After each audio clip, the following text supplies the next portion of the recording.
Hello बच्चों, hello बच्चों, कैसे हैं आप लोग? बढ़िया, मस्त। चलिए, तो आज हम लोग सीखने वाले हैं बेटा ELR सर्किट, RC सर्किट कैसे वर्क करता है, इससे किस तरह के क्वेश्चंस क्रिएट होते हैं। ये आपके क्लास 12th बोर्ड के लिए और 12th के बेस पर जितने भी एंट्रेंस एग्जामिनेशन होते हैं आपके नीट के, जेई के, सेंट्रल यूनिवर्सिटी के, सबके लिए आपको ये बहुत ज़्यादा हेल्पफुल होगा। आप इसको ध्यान से एक बार दो बार देखिए, पढ़िए, सीखने की कोशिश करिए। अगर कहीं से कोई प्रॉब्लम आपको आ रही है तो आप कमेंट करिए और हम कोशिश करेंगे कि आपके प्रॉब्लम का सलूशन आपको दे सकें। तो देखा जाए बेटा, प्रीवियस लेक्चर में मैंने इंडिविजुअली रेजिस्टेंस के लिए अगर AC सप्लाई पे अटैच कर दिया जाए तो क्या होगा बता दिए थे। कैपेसिटर इंडिविजुअल अगर AC सप्लाई पर काम किया जाए तो क्या करेगा, कैसे करेगा। इंडक्टर, कैपेसिटर, रजिस्टर इंडिविजुअली हम लोगों ने ऑब्जर्व किया था, पढ़ा था। आज हम इनके कॉम्बिनेशन को देखेंगे। फिर भी मैं एक बार इंडिविजुअल हल्का सा रिवाइज कर दे रहा हूँ ताकि आज की बात आपको समझ में आए। तो देखो बेटा, पिछले क्लास में अगर हमने इंडिविजुअल रजिस्टर लगाया था तो इस पर अगर AC सप्लाई दे दिया जाए तो क्या हुआ था बताइए। यहाँ पे बेटा सप्लाई दिया गया था V = V0 sine omega t, ये रेजिस्टेंस R। तो यहाँ जो करंट मिल रहा था वो मिल रहा था I = I0 sine omega t। इनका बेटा जब हमने फेजर डायग्राम बनाया तो हमको मिला ये x एक्सिस, ये y एक्सिस, और हमने देखा था कि जिस पर हमारा V0 मिलता है ओमेगा t एंगल पर, उसी पर बेटा I0 भी मिलता है, उसी पर I0 मिलता है। तो सिंपली अगर हम लोग बात करें, जिधर V0 उसी पर I0, आपका फेज डिफरेंस कितना मिल रहा था? 0। फेज डिफरेंस कितना मिल रहा था? 0। ठीक है बेटा, मतलब करंट और वोल्टेज एक ही फेज में थे, सेम फेज में थे। सेकेंड बेटा, मैंने आपको बताया था कि अगर इसके जगह पर इंडक्टर आ जाए, इसके जगह पर अगर इंडक्टर आ जाए, इंडक्टर आएगा और यही AC सोर्स हमने अप्लाई किया V = V0 sine omega t, तो क्या होता था यहाँ पर बेटा, इसके अंदर जो करंट हमें मिलता था वो मिलता था I = I0 sine omega t -π/2। इसका मतलब बेटा इन दोनों के फेज की बात करें तो ये देखो, इसमें ओमेगा t, इसमें -π/2, ओमेगा t -π/2। इसका मतलब कि ये π/2 पीछे हो गया। फेजर डायग्राम कुछ इस तरह का मैंने आपको सिखाया था, x एक्सिस, y एक्सिस, ये बेटा अगर V0 है कितने पर? ओमेगा t एंगल पर, तो आपका ये -π/2, मतलब इससे बेटा, इससे 90 डिग्री पीछे, 90 डिग्री पीछे करंट मिलता था। तो पीछे का मतलब बेटा, करंट अगर वोल्टेज से पीछे हो गया तो हम लोग कह सकते हैं बेटा करंट लैग बाई वोल्टेज कितने डिग्री? 90 डिग्री से। अच्छा, इसी बात को आप ऐसे भी कह सकते हैं, इसी को आप कह सकते हैं वोल्टेज लीड बाई करंट कितने एंगल से? 90 डिग्री एंगल से। मतलब बेटा चाहे हम कहें कि करंट वोल्टेज से पीछे चला गया 90 डिग्री, या तो हम बोल दें कि वोल्टेज करंट से आगे चल गया 90 डिग्री। तो कुछ बच्चे लीड और लैग में बड़ा कंफ्यूज होते हैं। तो सिंपल सी बात बेटा, एक ही जगह हम दोनों शब्दों को यूज कर सकते हैं। अगर हम करंट की बात करें तो वोल्टेज से करंट 90 डिग्री पीछे चला गया। कब? जब इंडक्टर लगा लिए थे। जब AC सप्लाई किस पे लगाए? इंडक्टर पे लगाए। करंट क्या हुआ, वोल्टेज से 90 डिग्री पीछे चला गया। तो पीछे चला जाना मतलब लैग कर देना। और उसी को उल्टा बोले, करंट जब पीछे जाएगा तो वोल्टेज ऑटोमेटिक आगे चला जाएगा, करंट ऑटोमेटिक आगे चला जाएगा, करंट ऑटोमेटिक आगे चला गया, that means current lead by voltage. कितना डिग्री, 90 डिग्री। आप लोग पिक्चर बड़ा मन से देखते हैं, हमको पता है। एक पिक्चर धमाल करके है बेटा, उसमें 4 दोस्त रहते हैं। जब कभी भी कोई पूछता था कि ये काम कौन किया सबसे पहले, तो 3 पीछे चल जाते थे, ऑटोमेटिक एक बेचारा अपने जगह पे ही था लेकिन वो आगे हो जाता था और बोलता था कि मुझे तो खुद ही नहीं पता कि मैं ऐसे सिचुएशन में आगे कैसे आ जाता हूँ अपने आप। तो वही बात यहाँ पर, वोल्टेज बेटा, वोल्टेज से करंट पीछे गया तो ऑटोमेटिकली वोल्टेज क्या हो गया, करंट से आगे हो गया।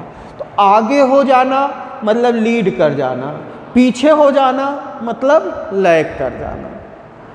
ठीक है, तो बेटा इंडक्टर के केस में करंट वोल्टेज से पीछे हो जाता है 90 डिग्री। ठीक इसी तरह से अगर हम कैपेसिटर की बात करें, कैपेसिटर की बात करें बेटा, तो कैपेसिटर में जब हम एसी सप्लाई देते हैं तो यहाँ पर क्या होता है, V = V0 sin omega T. ये भैया हमने सप्लाई दिया, कैपेसिटर के अक्रॉस जो करंट मिलने वाला है वो क्या मिलने वाला, I = I0 sin omega T plus π/2। ये सब कैसे ये प्लस π/2 हुआ, कैसे ये माइनस π/2 हुआ बेटा, इसके जस्ट पिछले वीडियो में मैंने सब बताया है। ये कहाँ से प्लस π/2 आ गया, ये कहाँ से माइनस π/2 आ गया, ये मैंने पिछले वीडियो में एक्सप्लेन किया है, तो आप उसको देख लीजिएगा तो ये बहुत अच्छे से आपको समझ में आ जाएगा। अब इसमें साफ समझ में आ रहा है कि बेटा करंट क्या हो गया, वोल्टेज से आगे चला गया, करंट क्या हो गया, वोल्टेज से आगे चला गया। तो अगर हम डायग्राम बनाएं, फेजर डायग्राम, तो बेटा फेजर डायग्राम क्या दिखाता है, फेज को दिखाता है। तो यहाँ पे देखो ये V0 कितने एंगल पर, ओमेगा टी एंगल पर। अब क्या हुआ, करंट आपको, करंट कितने डिग्री पे, इससे 90 डिग्री आगे, इससे 90 डिग्री आगे, मतलब करंट लीड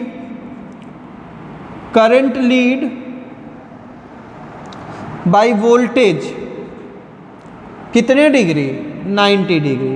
इसी को अगर हम उल्टा बोले तो वोल्टेज लैग बाय करंट कितना डिग्री, 90 डिग्री। सिंपल सी बात, दोनों सेंटेंस एक ही बात को बोल रहे हैं बेटा। करंट वोल्टेज से 90 डिग्री आगे चला गया, वोल्टेज बेचारा ऑटोमेटिक पीछे हो गया 90 डिग्री। तो कैपेसिटर में क्या हो जा रहा है, करंट आगे चला जा रहा है 90 डिग्री। इंडक्टर में क्या हो जा रहा है, करंट पीछे चला जा रहा है 90 डिग्री। समझ में बात आ गई।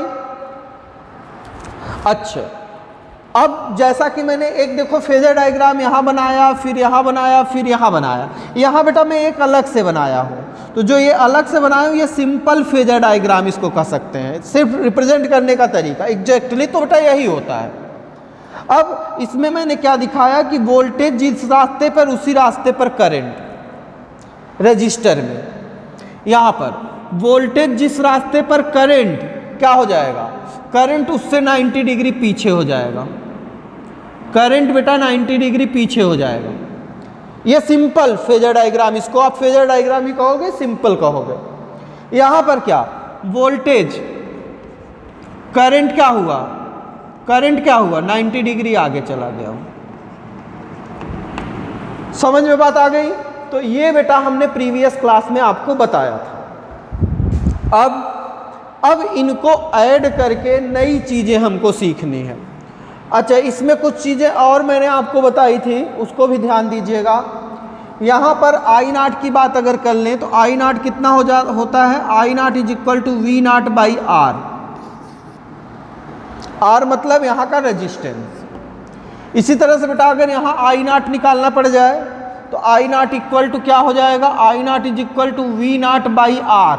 आर के जगह पे बेटा अगर इंडक्टर है तो इसका रेजिस्टेंस जो होता है उसको हम लोग एक्सियल से दिखाते हैं, और इसको बेटा बोलते हैं इंडक्टिव रिएक्टेंस, मैंने प्रीवियस क्लास में बताया था। और एक्सियल बेटा होता कितना है, एक्सियल होता है ओमेगा एल।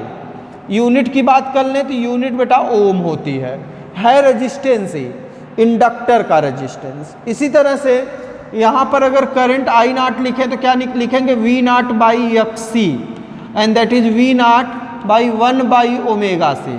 यहाँ पे बेटा एक्स सी क्या होता है, 1 बाई ओमेगा सी होता है। यूनिट क्या होता है, ओम।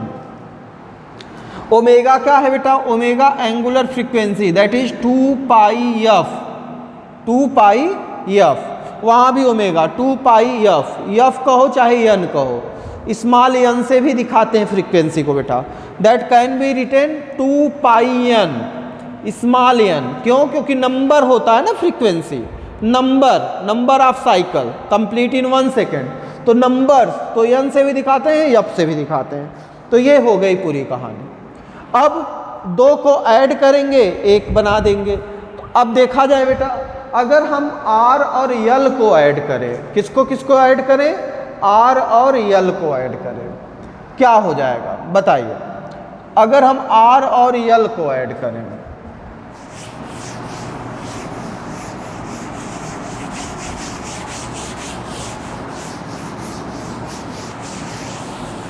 अगर हम R और L को ऐड करें तो हमारे पास बेटा जो सर्किट एक बनेगी, that is RL series circuit, RL series circuit, RL का बेटा है, RL सीरीज सर्किट। अब अगर हम RL सर्किट बेटा बनाएं, ये देखो ये R हो गया और ये हो गया L, और ये हो गया आपका एक सप्लाई, AC सप्लाई।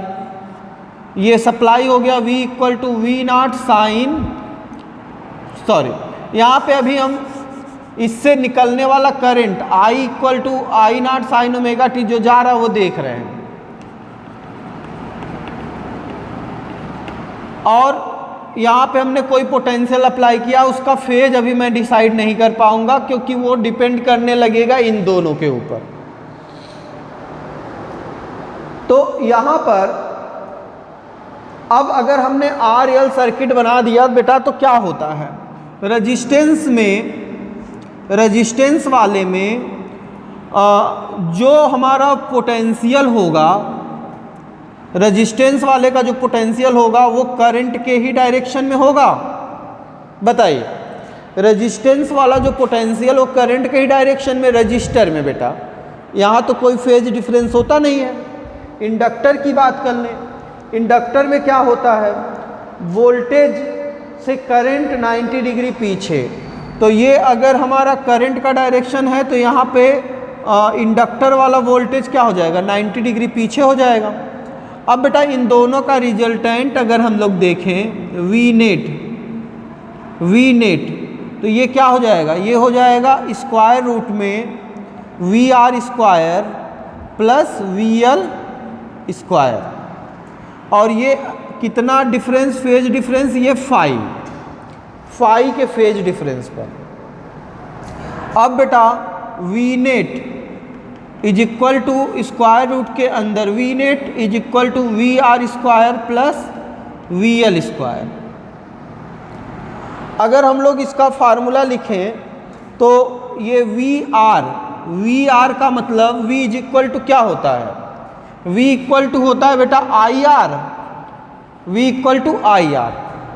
अगर हम मैक्सिमम पीक वोल्टेज लें तो ये I नॉट इंटू R हो जाएगा, peak voltage I naught into R register के लिए। अब अगर रजिस्टर के जगह दूसरा इंडक्टर ले रहे हैं तो V naught is equal to क्या हो जाएगा, I नॉट इंटू XL। बताइए इंडक्टर का रेजिस्टेंस कितना होता है, XL। तो इस हिसाब से अगर यहाँ पे लिखें तो क्या हो जाएगा, ये हो जाएगा I not square R square plus I not square XL square.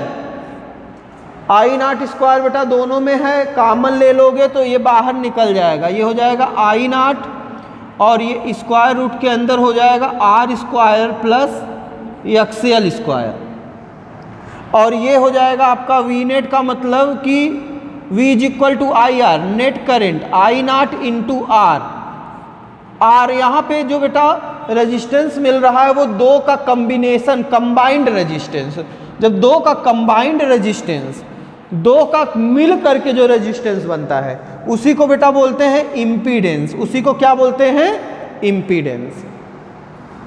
ये बेटा इम्पीडेंस भी रेजिस्टेंस ही है, लेकिन जब दो मिल जाएं, तीन मिल जाएं, मतलब एक अकेले रेजिस्टेंस है तब तो भाई सिंपल सी बात है, रजिस्टर है तो सॉरी लाइट की प्रॉब्लम हो गई बेटा, थोड़ा सा कुछ लाइट के इश्यूज हैं, अभी सही हो जाएगा।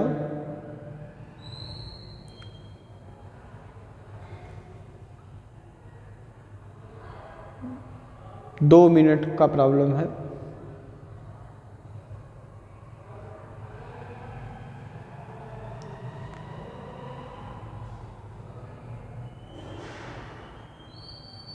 ओके बेटा,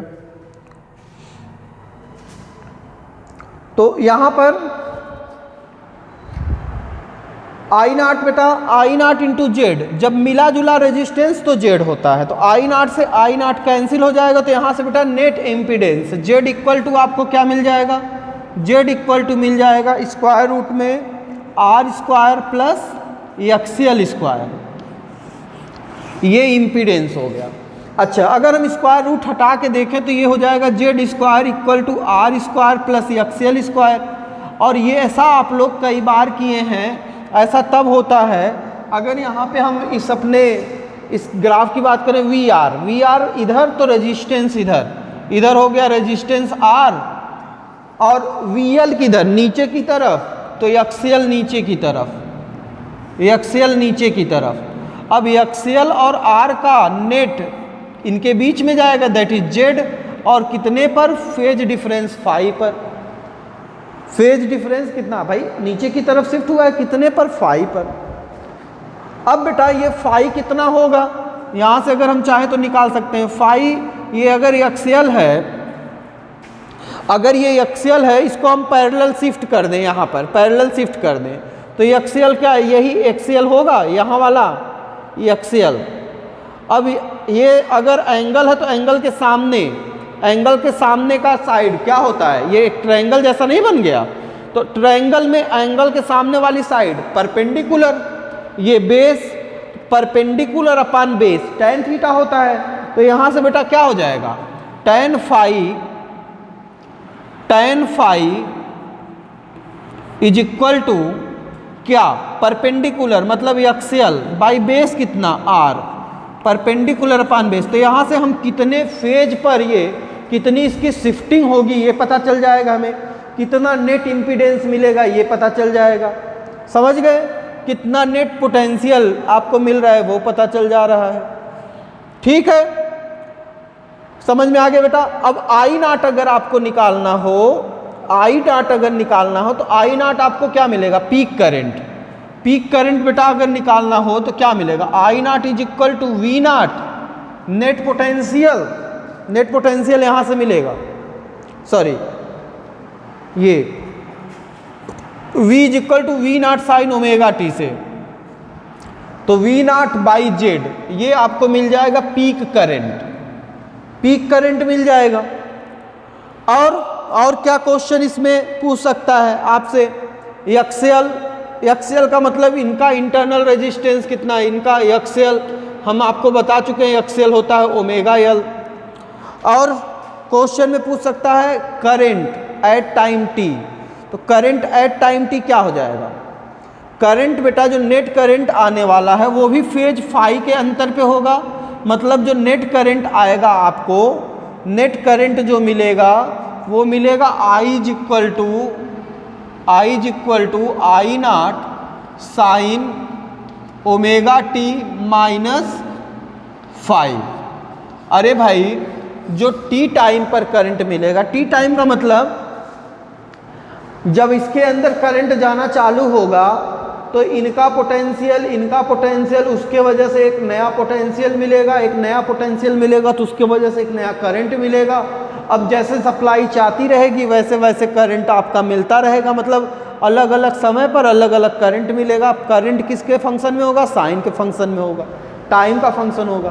अब वो कितना शिफ्टिंग उसमें होगा वो यहाँ से पता चलेगा। अगर हमारा ये रेजिस्टेंस वाला वोल्टेज, ये हमारा इंडक्टर वाला वोल्टेज, तो इनके वजह से जो आपको करंट मिलना है वो करंट क्या मिलेगा? इनके बीच में मिलेगा। इनके बीच में मिलेगा तो कुछ एंगल पर मिलेगा। कितने एंगल पर मिलेगा? फाई पे मिलेगा। फाई हमको पता चल चुका है।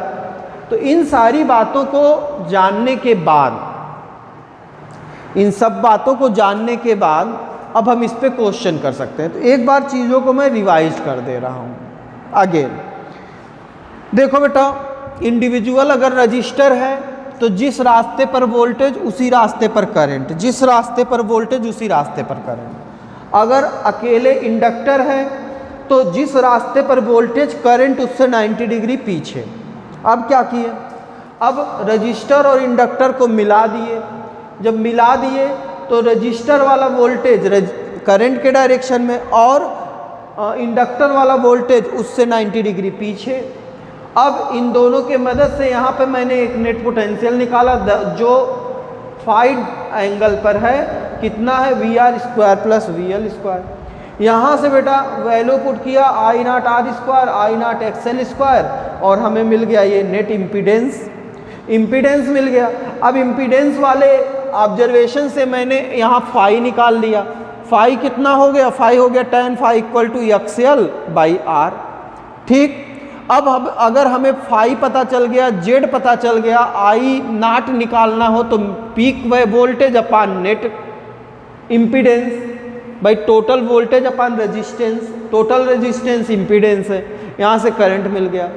अब कभी कभी क्वेश्चन आता है कि इस समय इसमें जो करंट मिल रहा होगा वो कितना मिल रहा होगा? तो भैया जब करंट इसमें जा रहा होगा तो इन दोनों के पोटेंशियल पर डिपेंड करेगा, और वो हमको यहाँ पे पता है। मींस करंट का जो नेट डिसाइड होगा, करंट किधर जाएगा वो ये नेट पोटेंशियल डिसाइड करेगा। तो करंट फाई एंगल आप देख रहे हैं नीचे शिफ्ट हुआ है, पहले इधर जा रहा था अभी इधर से जा रहा है, तो फाई कम हुआ, फाई डेविएट हुआ है। तो क्या हुआ? ω/t माइनस फाई कर दिए, तो करंट का डायरेक्शन। अब बेटा इस पे क्वेश्चन जो आया है यहाँ नीचे कॉर्नर में मैंने लिखा है, उसको देख लेते हैं। अब हमारे क्वेश्चन का सलूशन हो जाए तो मतलब ये पूरा कंप्लीट टॉपिक हो जाएगा। क्वेश्चन है बेटा, एक सर्किट दिया है RL सर्किट, एक RL सर्किट दिया है, एक RL सर्किट दिया है। इसमें जो पोटेंशियल इन्होंने अप्लाई किया है वो है V = 200 sin 100 πt। ये रेजिस्टेंस बेटा 200 ओम दिए हैं, इंडक्टर दिए हैं 2/π ओम,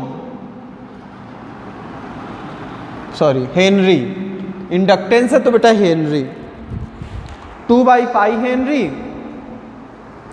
और आपसे सवाल कर रहे हैं, पहला सवाल है XL कितना होगा, दूसरा सवाल है बेटा, दूसरा सवाल है Z क्या होगा, तीसरा क्वेश्चन है I0 कितना होगा, और फोर्थ क्वेश्चन है आपसे कि IT क्या होगा, किसी पर्टिकुलर टाइम पर करंट कितना होगा। आसान क्वेश्चन है। पहला क्वेश्चन XL होता है ω/L। हमें ओमेगा पता नहीं है, यहाँ कंपेयर कर लिया जाए। इसको कंपेयर करेंगे अगर V = V0 sin ω/t, तो यहाँ से देखो V0 के जगह पे 200, तो V0 कितना मिल गया? 200 वोल्ट। और बेटा ω/t, ओमेगा के जगह पे आपको कितना मिल गया? 100π। तो ओमेगा की वैल्यू मिल गई 100π इंटू L की वैल्यू बेटा 2/π पाई से पाई कैंसिल, ये हो गया 200। एक्सियल इंडक्टिव रिएक्टेंस यूनिट बेटा ओम। इंडक्टिव रिएक्टेंस हो, कैपेसिटिव रिएक्टेंस हो, इम्पीडेंस हो, सब रेजिस्टेंस हैं, सबका यूनिट ओम होगा। आगे सेकंड क्वेश्चन, जेड के लिए क्या करें? जेड के लिए हमें पता है स्क्वायर रूट के अंदर क्या कर दें, R square plus XL square. ये बेटा क्या हो जाएगा, 200 का स्क्वायर प्लस 200 का स्क्वायर। अरे भाई अभी अभी यह निकाले हैं एक्सएल आप, तो ये आपका हो जाएगा 200√2, 200√2। इम्पीडेंस मतलब इतना ओम। चलो भैया सेकंड क्वेश्चन भी सॉल्व हो गया। थर्ड आई नाट का मतलब V naught by Z, V naught by R लिख दो, वी नाट बाई एक्सएल लिख दो, गलत हो जाएगा, क्योंकि अभी तो भैया जो रेजिस्टेंस लेना है इन दोनों का इक्विवेलेंट रेजिस्टेंस लेना पड़ेगा, दोनों का मिला जुला रेजिस्टेंस लेना पड़ेगा, दैट इज इम्पीडेंस।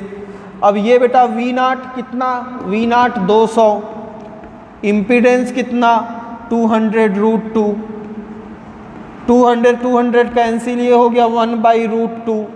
ये आई नाट मीन्स एम्पियर, इतना बेटा पीक करंट हो गया। Fourth, I is equal to I naught sine omega T -5। ये देखिए मैंने अभी अभी बताया कि जो नेट करंट हमें मिलने वाला है वो फाई क्या होगा, अपने डायरेक्शन से डाइवर्ट हो रहा है, नीचे जा रहा है, पीछे जा रहा है, पीछे जा रहा है, लैग कर रहा है। पीछे जाने का मतलब -5, यही ऊपर जाता तो +5 कर देते। तो अब सब वैल्यू तो पता है, आई नाट पता है 1/√2, साइन ओमेगा टी पता है, ओमेगा टी कितना पता है 100πt, माइनस फाई नहीं पता है। फाई निकालने के लिए क्या होगा, tan phi is equal to क्या, अभी बताए हैं, tan phi equal to XL/R। XL कितना निकाल चुके हैं आप 200, XL 200/R, R कितना 200।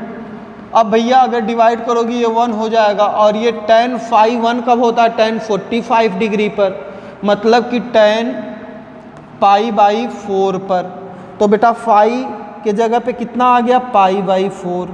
क्वेश्चन आपका हो गया सॉल्व। तो ये आपके छोटे छोटे सवाल इससे बन सकते हैं। तो ये बेटा आज के क्लास में हमने आपको बता दिया RL सर्किट।